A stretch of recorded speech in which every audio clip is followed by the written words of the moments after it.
Selesai. Bagaimana hadir semua? Hadir. Nah sekarang kita akan belajar, tetapi kita harus menyanyikan lagu di sana senang, di sini senang. 1, 2, 3. Di sana senang, di sini senang, di mana-mana hatiku senang. Di rumah senang, di sekolah senang, di mana-mana hatiku senang.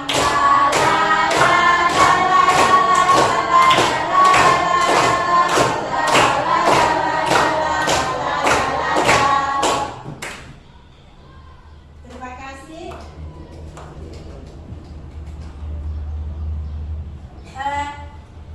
Siapa yang masih ingat pelajaran kita yang kemarin? Saya, Bu. Ya, silakan. Tentang pidato persuasif yang bersumber dari Stephen Suzuki. Ya, tepuk tangan untuk Febri. Nah, pelajaran kita hari ini yaitu cerita pendek yang berjudul Pohon Kera. Kita hari ini yaitu setelah mengikuti proses pembelajaran melalui penerapan model pembelajaran PBL dengan pendekatan saintifik. Pertama, setelah melihat tayangan video cerita pendek Pohon Keramat, peserta didik dapat merumuskan tema penulisan cerita pendek dengan kritis. Yang kedua, setelah berdiskusi kelompok, peserta didik dapat menyusun kerangka deretan peristiwa cerita pendek dengan tanggung jawab. Sekarang kita masuk di inti. Tahap pertanyaan mendasar yaitu peserta didik menyaksikan video cerita pendek yang berjudul Pohon Keramat yang diunduh pada laman YouTube. Yang kedua, peserta didik dengan semangat merespon pertanyaan guru mengenai materi cerita pendek. A. Apa yang kalian ketahui tentang cerita pendek? B. Apa saja unsur-unsur cerita pendek? Sekarang peserta didik menyaksikan video cerita pendek yang berjudul Pohon Keramat. Cerita pendek yang berjudul Pohon Keramat. Sebelumnya, perkenalkan, nama saya Naila Putri Azmi, nomor absen 20. Nama saya Sarah Putri, absen 32. Nama saya Kirana Bintang Agari, nomor absen 14. Saya Bapak juga Ismi. Perkenalkan, nama saya Muhammad Satria Jaya Mawan, nomor absen 8. Nama saya Muhammad Agus Saputra, kelas 95,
pernah dilakukan Mbah Jaya Sakti. Selain itu, konon mereka takut masuk ke dalam gunung karena dahulu ada beberapa orang mencari kayu bakar nekat masuk ke dalam. Akan tetapi, dia bernasib seperti pasukan Belanda dan centeng-centeng Demang itu tidak bisa kembali. Siapapun akan berhati-hati bila berhubungan dengan gunung beser.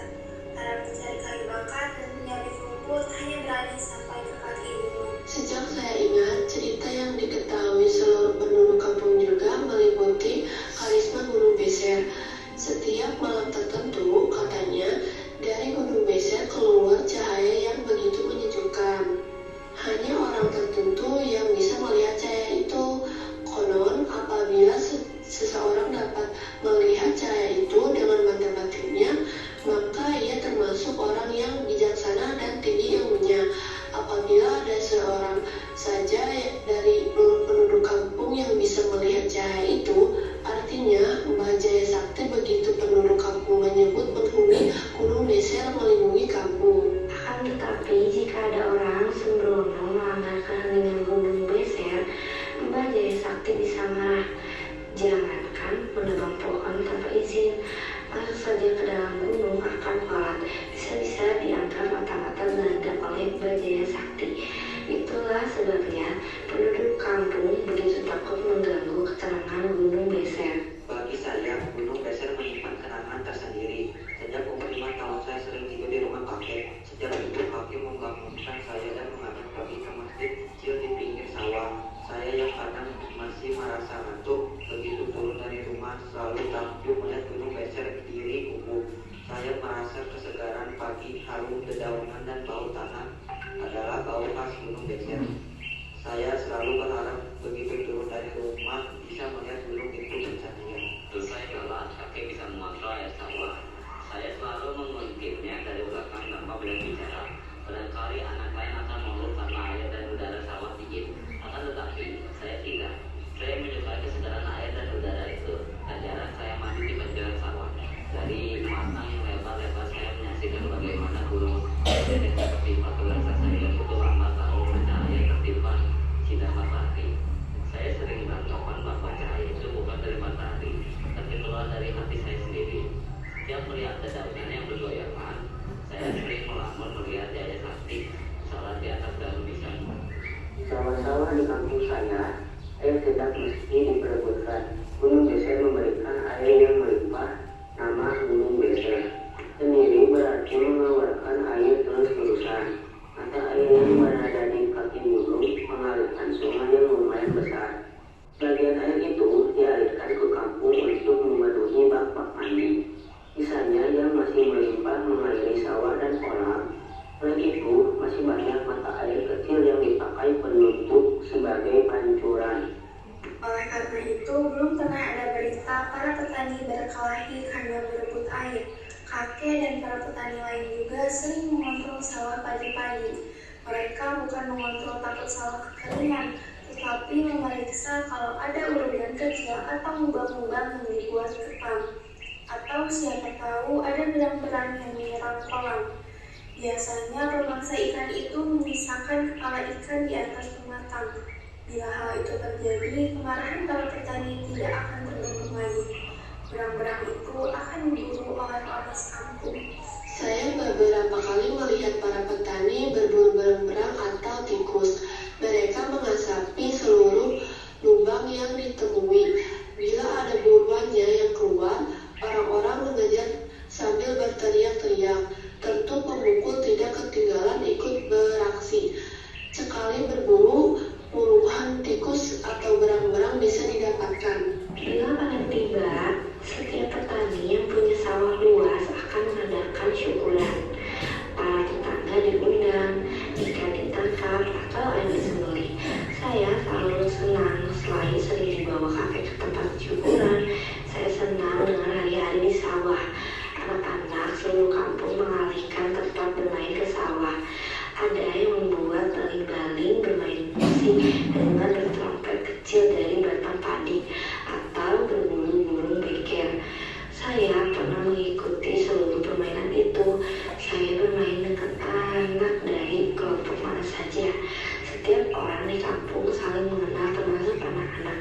Bagi anak-anak, sawah adalah tempat yang paling banyak memberikan kenangan. Kami mandi sore di pancuran sawah. Setiap sore kecuali hari Jumat, anak-anak belajar mengaji di masjid. Kakek awalnya mengajar, tapi diteruskan oleh Kak Kasim. Saya menjadi anak emas apabila Kak Kasim mengajar. Selain dari Kak Kasim, saya belajar mengaji dari kakek. Bagi saya mengaji bukan hal baru. Sebelum sekolah, setiap malam kakek mengajar saya. Maka pelajaran yang diberikan Kak Kasim kepada anak-anak lain sering merupakan hal yang sudah saya hafal betul. Pulang dari mengotor sawah, saya diajak kakek jalan-jalan ke pasar yang buka seminggu sekali. Kakek memberi berbagai keperluan sehari-hari dan saya selalu pilih di dalamnya. Kalau tidak buat serabi, saya memberi berlukis. Pada pedagang itu memberikan sebungkus besar buah sebelum saya berdiri. Saya merasa waktu itu kakek adalah orang yang dihormati oleh penduduk kampus. Siapapun akan mengganggu hormat apabila sebelum kakek. Di sawah, saat mengontrol air, kakek menjadi tempat bertanya apabila ada masalah. Dan kakek adalah orang yang memutuskan apakah tikus atau benang-benang yang mulai merusak itu harus diurus segera atau tidak. Kakek juga diminta mengobati orang-orang yang sakit. Apalagi bila sakit itu karena makhluk halus yang main-main. Bila ada orang yang tersambat oleh penghuni gunung beser, mereka membawanya ke rumah kakek. Saya tidak tahu cara kakek mengobatinya.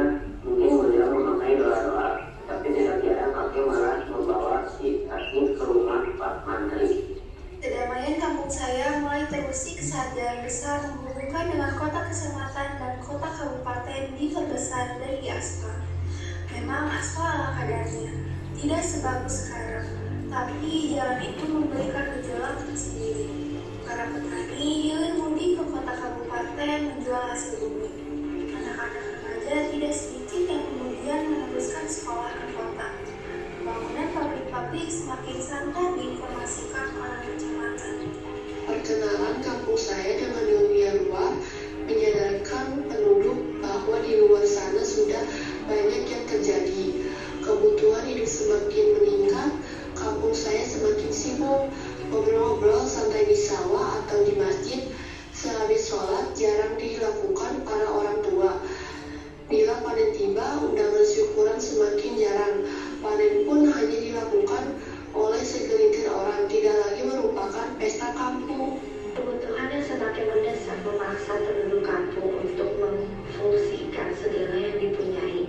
Para lulusan sekolah dari kota merencanakan untuk membuat pertandingan terpadu di kaki gunung dengan melibatkan seluruh penduduk. Pengelolaan kaki gunung itu dilakukan dengan gotong royong. Pembangunan pabrik air mineral dan tekstil mulai dibuat orang setempat. Saya waktu itu sudah meningkat remaja. Perselisihan antar penduduk mulai terasa ketika penggerak pembangunan yang merupakan lulusan sekolah dari kota itu merencanakan untuk membuka sebagian gunung beser untuk perluasan lahan pertanian dan kebutuhan pabrik. Banyak penduduk yang tidak setuju, akan tetapi tidak sedikit yang mendukungnya. Saat ini adalah waktunya untuk membangun demi kemajuan. Dan kita tidak akan pernah bisa maju bila masih takut dengan hal-hal yang tidak masuk akal.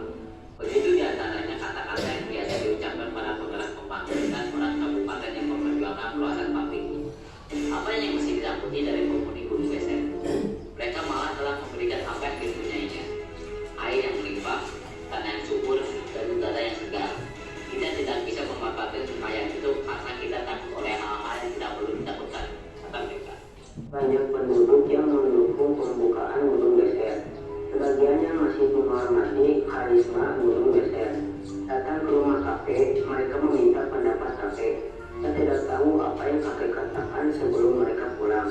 Besoknya, wakil dari panitia pembangunan itu datang ke rumah kakek. Mereka tahu bahwa kakek adalah kunci dari masalah ini. Penduduk yang tidak setuju dengan pembukaan gunung beser hanya akan mendengarkan apa yang dikatakan kakek. Saya tidak begitu jelas menangkap apa yang dibicarakan mereka. Akan tetapi dari nada suara yang semakin tinggi, saya tahu bahwa mereka bersikukuh. Saya mengintip peristiwa itu dari diri kamar. Saya bersiap memuncak seandainya mereka melakukan kekerasan terhadap kakek. Akan tetapi kejadian yang saya lakukan itu tidak terjadi. Mereka pulang setelah terlebih dahulu menyalami kakek. Besoknya saya baru tahu bahwa kakek menyetujui pembukaan sebagian gunung beser.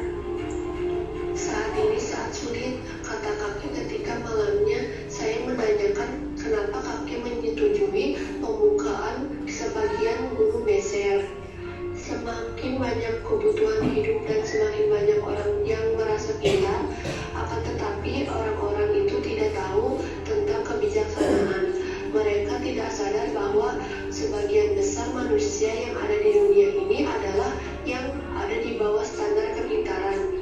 Kisah Mbak Jaya Sakti masih diperlukan untuk melindungi Gunung Beser. Saya kurang mengerti apa yang dikatakan kakek. Ketika malam besoknya, kakek bercerita bahwa Mbak Jaya Sakti dan kakak Gunung Beser itu tidak ada. Saya semakin tidak mengerti dengan kakek. Kalau begitu, kenapa tidak dari Gunung Beser itu dibuka? Gunung Beser akan marah kalau dibuka, kata kakek. Kan Mbak Jaya Sakti dan kakak itu tidak ada. Ya, tidak ada. Tapi Gunung Beser tetap akan marah apabila dibuka. Kenapa kakek menyetujui? Mereka berjanji akan membuka sampai perbatasan kaki gunung saja. Pembukaan kaki Gunung Beser itu akan dilakukan dengan bergotong royong, bantuan tenaga dan dana besar dari pihak pabrik disambut masyarakat. Kejadian yang semakin langka itu ditandai dengan syukuran kampung yang dipimpin oleh Pak Bupati yang sengaja datang. Tidak ada kejadian-kejadian aneh selama pembukaan kaki gunung. Tanaman pun tumbuh subur karena tanahnya subur dan air melimpah. Rumah-rumah dibangun karena pabrik-pabrik membutuhkan banyak pekerja yang sebagian besar tidak. Perusahaan-perusahaan yang memanfaatkan mata air besar dibangun. Izin-izin pengelola Gunung Beser semakin banyak dimiliki orang. Pohon-pohon besar ditebang. Yang tidak punya izin berdagang kayu sembunyi-sembunyi. Beser bercahaya siang malam. Sinar matahari memantul dari bangunan-bangunan di daerah-daerah kering. Malam bercahaya oleh semaraknya listrik. Penduduk kampung, termasuk saya, menyambut kemajuan itu. Mereka, termasuk saya, tidak menyadari bahwa di kampung semakin terdengar berita adanya perkelahian petani gara-gara berebut air. Para remaja putus sekolah kebingungan mencari kerja karena menggarap lahan pertanian yang semakin tidak subur itu terasa rendah. Musim yang datang tidak lagi bersahabat. Tiba-tiba saya merasa bahwa hal seperti itu bukan merupakan bagian dari kampung saya. Kekeringan di musim kemarau dan banjir-banjir kecil di musim hujan tidak lagi asing. Para penduduk tidak menyerah, alam harus ditaklukkan. Kipas angin dan kulkas menjadi kebutuhan di musim kemarau. Bendungan-bendungan kecil dibangun untuk menanggulangi musim hujan. Tiba-tiba saya merasa bahwa persahabatan dengan alam menghilang dari kampung saya. Perlawanan terhadap alam itu berakhir ketika tahun yang oleh peneliti disebut El Nino itu tiba kekeringan membakar kampung saya. Banyak bangunan dan lahan yang hangus. Saat musim hujan, tiba banjir besar melanda. Rumah-rumah hanya kelihatan atapnya. Saya sedang mimpi. Peserta didik menyaksikan video cerita pendek berjudul Pohon Keramat. Yang kedua, peserta didik dengan semangat merespon pertanyaan guru mengenai materi cerita pendek. Pertama, apa yang kalian ketahui tentang cerita pendek? Siapa yang tahu? Ya, silakan di depan. Cerpen adalah suatu jenis prosa yang berfungsi untuk menceritakan tentang suatu kejadian yang bersifat Fiktif. atau fakta. Ya, tepuk tangan untuk teman-teman. Kemudian yang kedua, apa saja unsur-unsur cerita pendek? Siapa yang bisa jawab? Ya, silakan. Berarti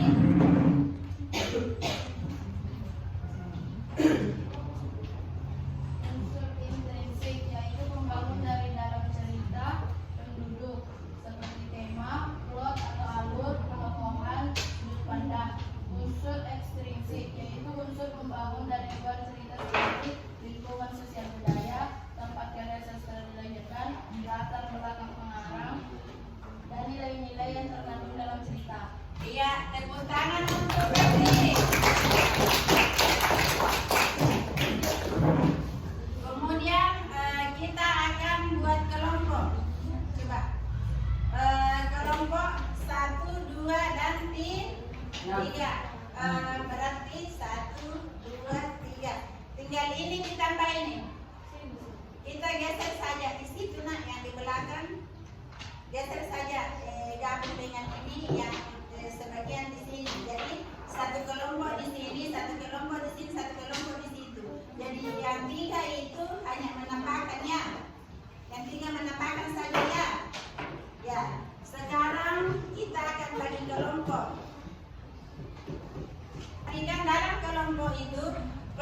didik akan merumuskan sebuah tema.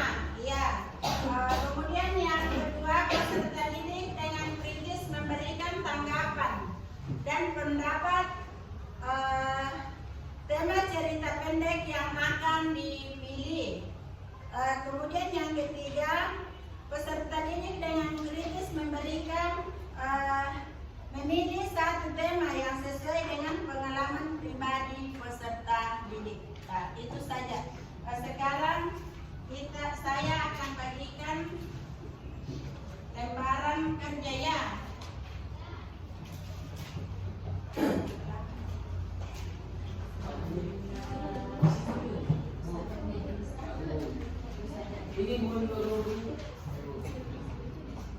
Ini kelompok 1, kelompok 2, kelompok 3.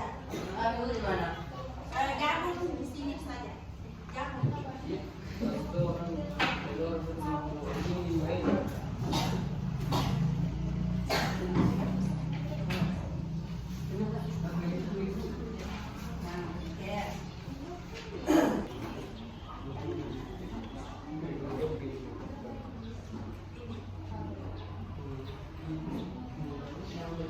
Jadi kerja kelompok dan kompak dalam kelompoknya nah. Kompak dalam kelompoknya.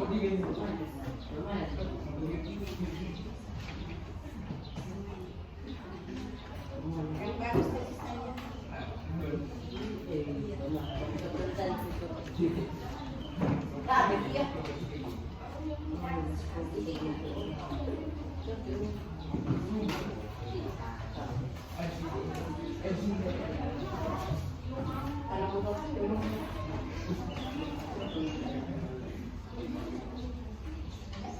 Bingung kan juga itu di mana?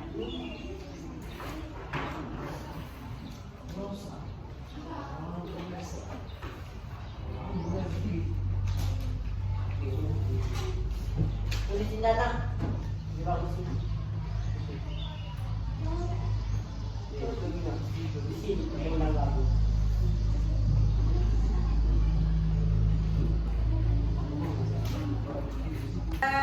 Yang akan presentasi sekarang adalah kelompok 1. Silakan ke depan. Kemudian kelompok 1 presentasi, kelompok lain akan menanggapi dan siapkan pertanyaannya. Silakan.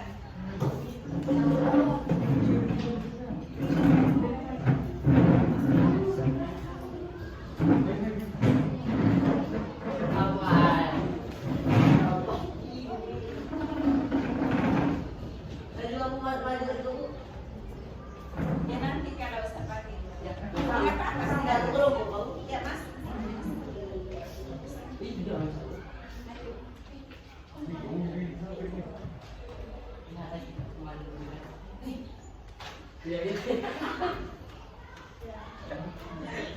Ya. Silakan.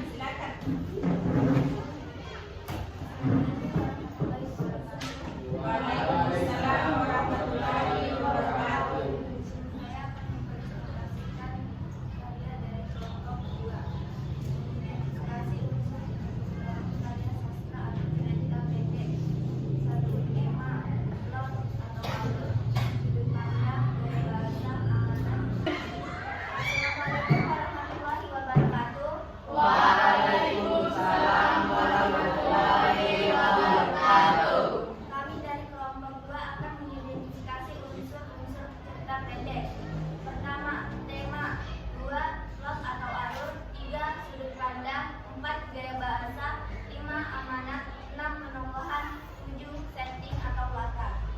Bagaimana dengan kelompok lain? Ada yang bertanya?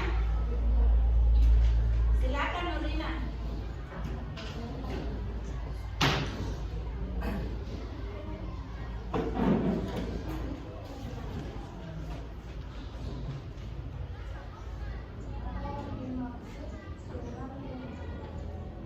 Tema yaitu pokok pembicaraan yang mendasari cerita.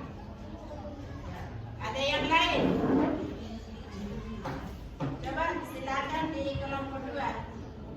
Silakan.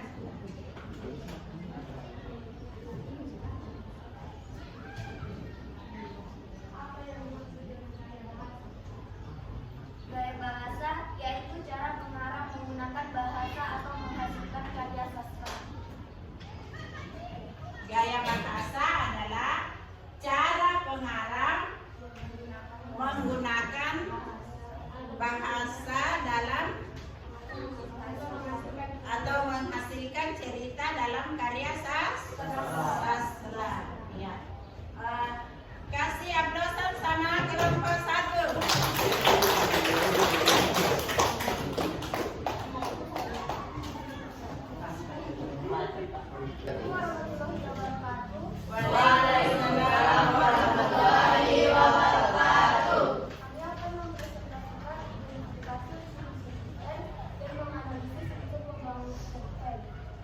Menganalisis untuk pembangunan karya sastra atau cerita pendek terbagi atas 1. Unsur intrinsik pembangun dari dalam cerita pendek seperti tema, plot atau alur, penokohan, sudut pandang.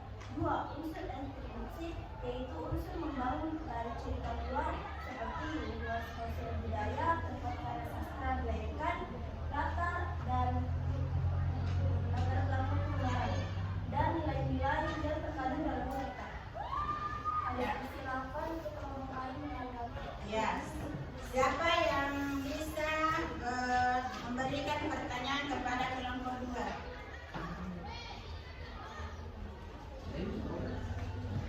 Kelompok 1 ada?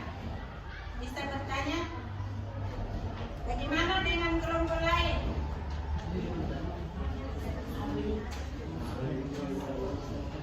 Ya, silakan. Apa itu unsur intrinsik? Pembangun dari dalam cerita pendek. Ya, unsur intrinsik yaitu pembangun dalam cerita pendek. Kelompok Petri. Apa yang dimaksud dengan unsur ekstrinsik? Unsur ekstrinsik yaitu unsur pembangun dari luar cerita. Ya, unsur ekstrinsik yaitu pembangun dari luar cerita. Tepuk tangan untuk kelompok 2.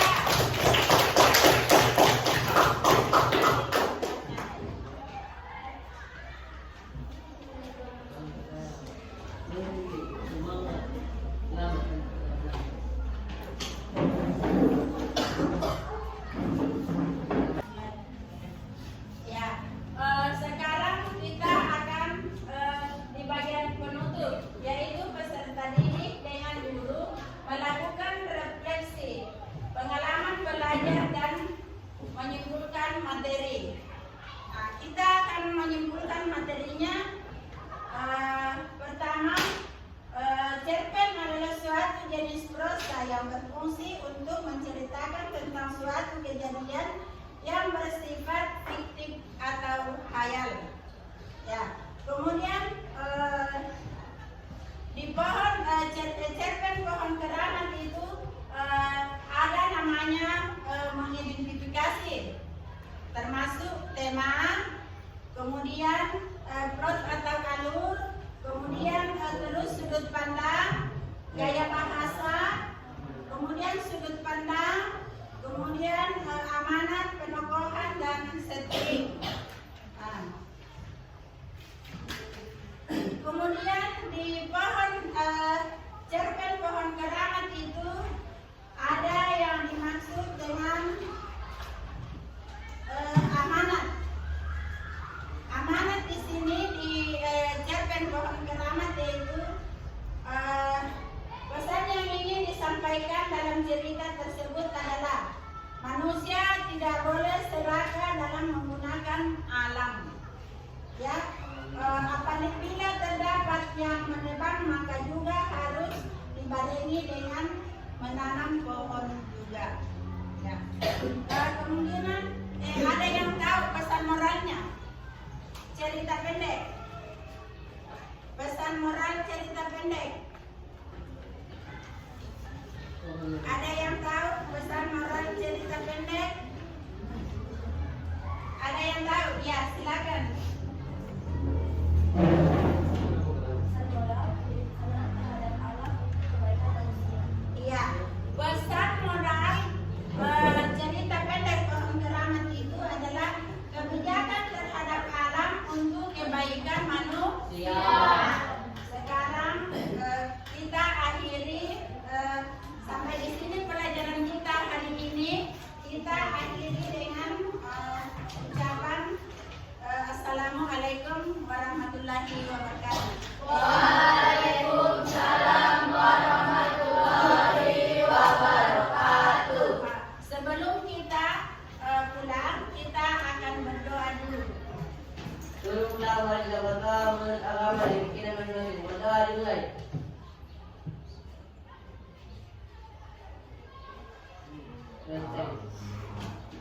Ya, terus.